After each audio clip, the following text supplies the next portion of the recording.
Assalamualaikum warahmatullahi wabarakatuh. Salam sejahtera untuk kita semua. Perkenalkan, saya Siska Mariana, Sarjana Keperawatan Naas Magister Keperawatan. Saya merupakan salah satu dosen di Fakultas Ilmu Kesehatan Universitas Muhammadiyah Kudus di program studi D3 Keperawatan. Pada kesempatan kali ini, izinkan saya menyampaikan pernyataan diri dosen dalam unjuk kerja Tridharma Perguruan Tinggi atau PDD UKT PT dalam bidang pengajaran.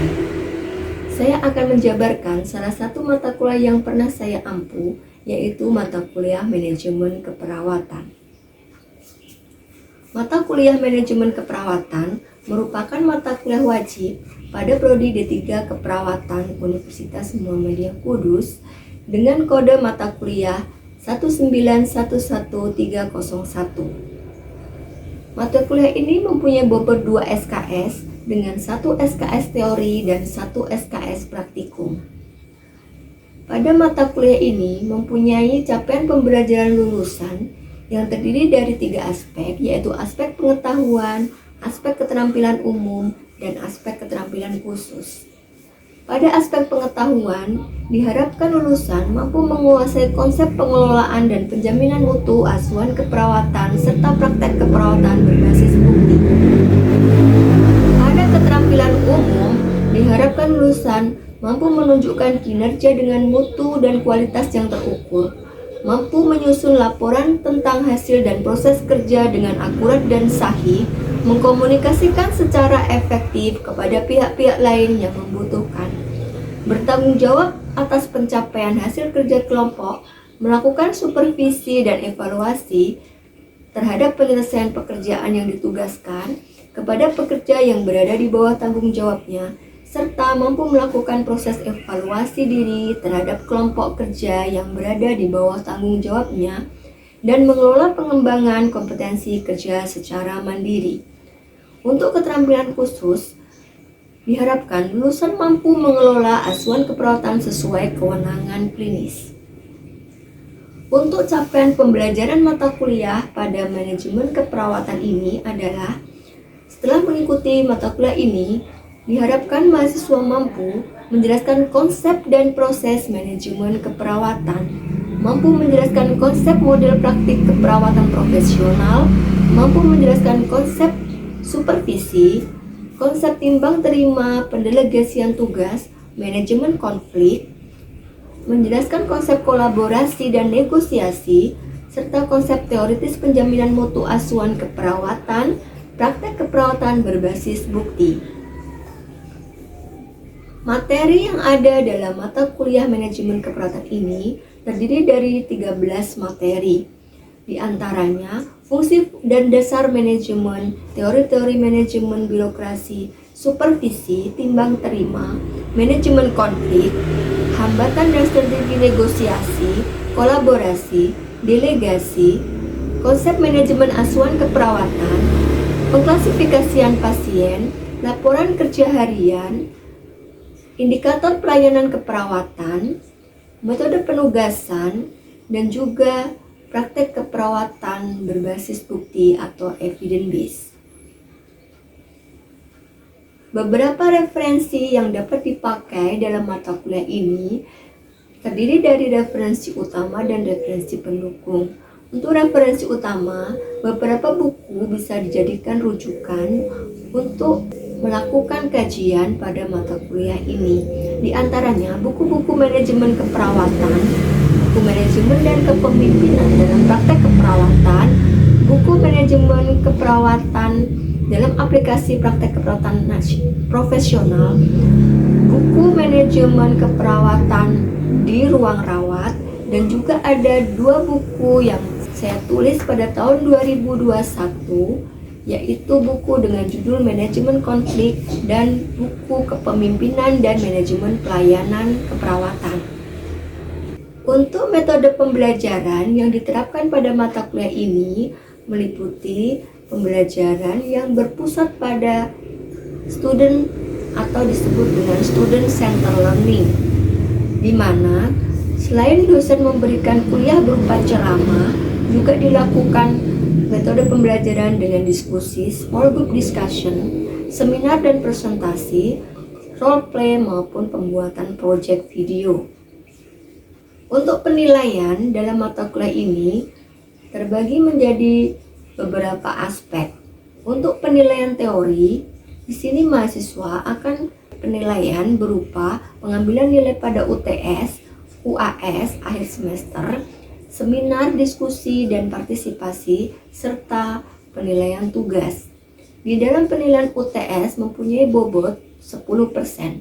Untuk ujian akhir semester mempunyai bobot 20%, untuk seminar, diskusi dan partisipasi sebanyak 35%, untuk tugas sebanyak 35%. Sementara untuk penilaian praktik atau laborat, di sini ada beberapa aspek, yaitu penilaian partisipasi, pembuatan proyek dan simulasi sebesar 60%, penilaian pretest sebesar 20% dan penilaian posttest sebesar 20%. Perkuliahan manajemen keperawatan ini bisa dilakukan secara daring maupun tatap muka secara langsung. Secara daring, biasanya dosen memakai aplikasi yang digunakan yaitu Zoom Meeting atau menggunakan LMS atau Learning Management System dengan portal yang ada di Cyber Unku. Mahasiswa dapat mengakses kehadiran melalui aplikasi tersebut dan mengakses buku-buku serta rancangan pembelajaran semester yang telah diunggah oleh dosen sebelumnya di portal atau Cyber Unku. Sementara untuk pembelajaran tatap muka, mahasiswa dapat melaksanakan perkuliahan di ruang kelas ataupun di laboratorium. Demikian merupakan jawaban dari mata kuliah manajemen keperawatan yang dapat saya sampaikan. Selanjutnya, izinkan saya menyampaikan video cuplikan pembelajaran selama saya mengajar di mata kuliah ini dengan materi manajemen konflik. Selamat menyaksikan. Assalamualaikum warahmatullahi wabarakatuh. Waalaikumsalam warahmatullahi wabarakatuh. Selamat pagi semuanya. Pagi. Gimana kabarnya pagi ini? Baik semuanya ya, alhamdulillah. Baik, untuk pagi hari ini bertemu lagi dengan saya, Bu Sri Siska Mardiana. Hari ini saya akan menyampaikan perkuliahan untuk mata kuliah manajemen keperawatan. Ya, tadi sudah saya perhatikan semuanya ini sudah siap kuliah kayaknya ya, semangat semuanya ini. Oke, sebelum dimulai, gimana kalau diawali dulu dengan berdoa? Silahkan dipimpin doa. Baik, untuk mengawali perkuliahan di pagi hari ini, doa menurut kepercayaan dan agama masing-masing. Berdoa dipersilahkan.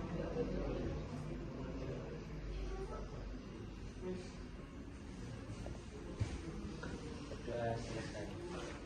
Baik, Mas dan Mbak, hari ini kita untuk pertemuan yang ke berapa? Masih ingat nggak manajemen sudah kuliah berapa kali? Ya, 3 kali ya. Oke, pertemuan sebelumnya membahas tentang lupa. Membahas tentang lupa ya. Ya, tentang apa Mas Fadir ingat nggak yang sebelumnya?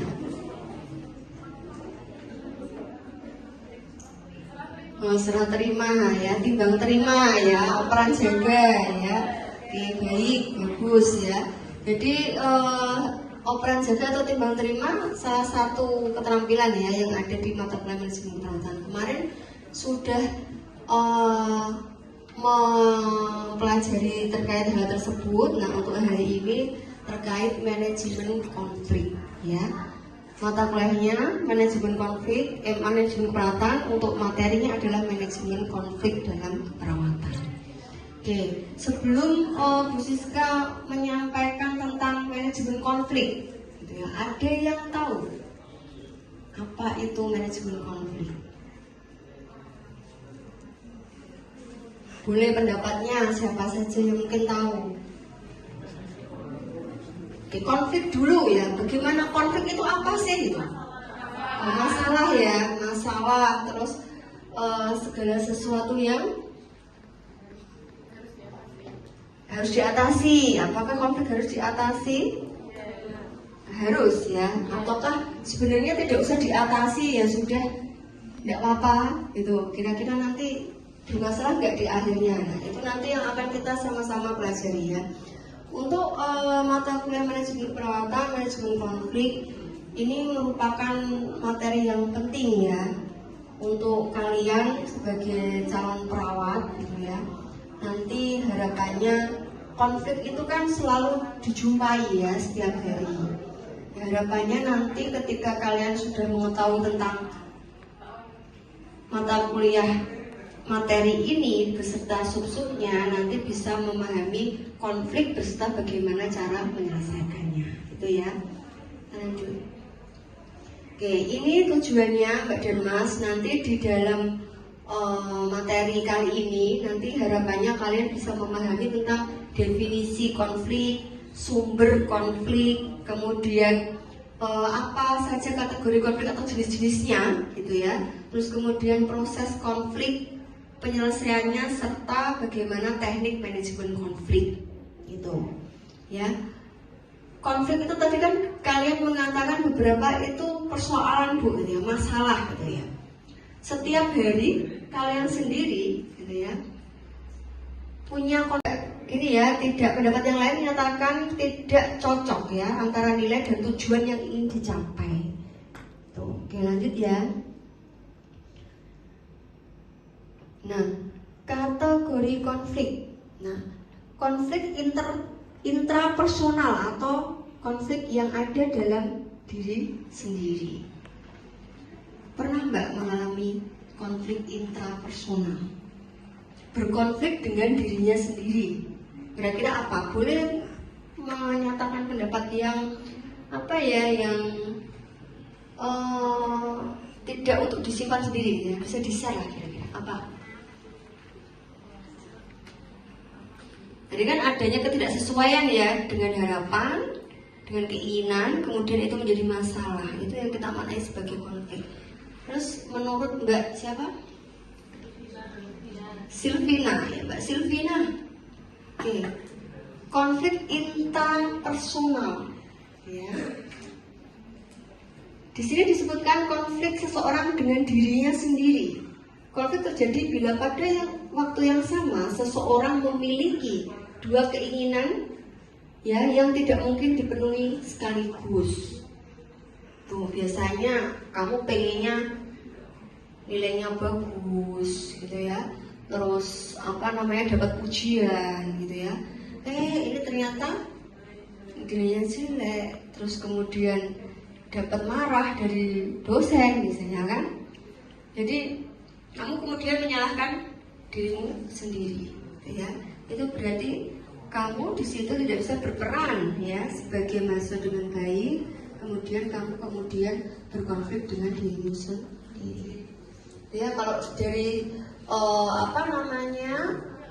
kepemimpinan ya atau manajerial biasanya dia ada ini ya peran yang dimiliki itu ganda, itu juga bisa menimbulkan konflik. Misalnya dia seorang anggota profesi ya, anggota profesi, ikatan profesi, tapi dia juga mempunyai peran sebagai perawat di rumah sakit. Ketika ada kegiatan yang sama-sama pentingnya, tapi dia juga harus dinas, kemudian dia akan bingung untuk mau pergi ya ke organisasi atau mau dinas, tapi semuanya sama-sama penting. Akhirnya dia harus berkonflik dengan dirinya sendiri. Ya ini diputuskan yang mana nih, itu juga konflik. Jadi dia dengan dirinya sendiri, yaitu disebut dengan intrapersonal. Lanjut ya. Yang interpersonal namanya saja inter ya, jadi kalian atau diri kita sendiri dengan orang lain. Yaitu pernah sering sama temennya biasanya ya, sering ya. Jadi Mbak Silvi punya konflik sama sampingnya siapa nih? Mbak Cynthia. Sama-sama suka pada seseorang ya. Akhirnya mungkin ya berkonflik ya. Jadi ini ketahuan kalau suka ini ya itu juga bisa menimbulkan konflik ya. Atau sama teman kan ini selevel ya, atau sama manajernya. Jadi mungkin kalian sama dosen ya itu juga bisa. Jadi itu yang namanya konflik interpersonal dengan orang lain. Dosennya susah ditemui, kamu pengen segera ketemu untuk menyelesaikan tugasnya, itu juga namanya ya konflik ya. Yang selanjutnya antar kelompok, grup. Di sini apakah ada kelompok? Ya itu ya yang ya kelompok anak-anak pinter berkonflik sama kelompok anak-anak yang super pinter misalnya ya. Jadi jadi antar kelompok ya dengan perbedaan apa namanya visi misi biasanya ya. Jadi menimbulkan yang namanya konflik antar personal atau intergroup ya. Antar kelompok. Nah, konflik sendiri dibagi beberapa tahapan ya. Teman-teman semua, ini yang pertama konflik laten, terjadi terus menerus gitu ya. Meskipun kelihatannya tidak. Dalam manajemen konflik, kendalikan diri dan jangan ada ancaman. Berikan kesempatan untuk mengekspresikan perasaan. Terus kemudian mendengarkan dan mengamati dengan seksama, memberikan kesempatan untuk mencari solusi, komitmen serta tindak lanjut secara konsisten. Nanti ada contohnya ya, kita lihat. Oke, teknik-teknik manajemen konflik. Pertama kita tetapkan tujuan. Ya, jadi kalau ada masalah gitu ya, kalau ada masalah kita harus tahu dulu ini masalahnya bagaimana. Kira-kira bisa diselesaikan dengan duduk bersama yang bermasalah itu, ataukah perlu mediasi dari luar, ataukah sebenarnya nggak usah diselesaikan, ini hal yang sepele, gitu ya. Itu merupakan kita perlu menetapkan tujuan di awal. Ini konfliknya itu seperti apa? Kita nanti selesaikan dengan bagaimana ya. Terus kemudian strateginya, penyelesaiannya ya, ada menghindar. Strategi menghindar. Pernah nggak mengalami suatu masalah tapi ya sudahlah, nggak usah saya pikir, nanti juga akan hilang sendiri. Pernah? Contohnya? Nah, biasanya kalau yang berkonflik itu sama-sama masalah yang sepele, masalah ringan. Misalnya kamu nyenggol motornya temen, ya, terus kemudian jatuh motornya. Nah, tapi kamu harus cepet-cepet mau ada ujian. Nah, kadang-kala kamu lebih memilih ngurusi ujiannya daripada motornya. Pernah nggak seperti itu? Misalnya yang udah cepet-cepet senggol motor jatuh, udah ini nanti aja, nggak usah disini. Nanti ya saya ke ujian dulu. Jadi kamu lebih memilih menghindar karena mungkin masalahnya tidak sepenting di kepentingan yang kamu punya, gitu ya. Itu menghindar. Oke, akomodasi. Jadi akomodasi ini cara meningkatkan kerjasama, ya, untuk mengembangkan kemampuan penyelesaian masalah yang tepat, mengumpulkan data, mengambil kesepakatan bersama. Jadi sama-sama berunding ya, bagaimana baiknya. Ya, bagaimana baiknya ini ya. Terus kemudian kompromi, mencari jalan tengah ya. Kira-kira enaknya misalnya sudah selesai yang penting tadi, misalnya ini mau diurus gitu ya. Ada tadi itu tragedi ya, jatuh, terus kemudian mau diurus, ini kira-kira baiknya bagaimana? Ya, apakah mau diselesaikan kekeluargaan atau mungkin mau diurus ke yang berwenang, itu kan bisa saling dirundingkan ya, jadi kompromi. Itu kompetisi. Nah, kompetisi ini kalau tadi itu ada sebuah misalnya dibuat lomba kreativitas ya, perawat ruangan ya, itu kemudian antara perawat satu dengan yang lainnya kan pasti dia akan ya tidak memandang teman ya, itu temannya ruangan lain, tapi kan teman, tapi kan ini ada kompetisi, jadi kita harus melakukan usaha untuk saling memenangkan gitu ya dari konflik ini. Terus yang terakhir kerjasama, jadi melibatkan ya pihak-pihak terkait gitu ya untuk penyelesaian. Oke, ada yang mau ditanyakan sampai sejauh ini? Belum? Nah, ini contoh kasusnya ya. Misalnya perawat X pindah dari bagian anak, ini diberikan tugas oleh kepala ruang untuk memberikan asuhan keperawatan kepada bayi baru lahir gitu ya. Dan perawat tersebut keberatan karena tidak menguasai gitu ya. Jadi dia tidak menguasai pengelolaan pada bayi baru lahir. Nah, ini kan konflik ya, dia nggak mau. Dia dipindahkan tapi dia tidak mau melaksanakan tugas. Nah, ini bagaimana? Apa yang harus dilakukan? Pertanyaan perawat ini tidak mau, terus ya sudah, kalau kamu nggak mau keluar saja dari ruangan ini, itu kan nanti justru akan membuat konflik baru ya. Ini sudah ada konflik, orang dipindahkan tapi tidak memahami, maka sebaiknya kita lakukan pendekatan secara halus ya, kemudian dilakukan duduk bersama, kemudian diberikan diberikan keterampilan dengan cara mungkin didampingi supaya dia bisa memahami asuhan keperawatan pada bayi baru lahir. Itu ya, jadi ini memang sebuah konflik gitu ya, yang terjadi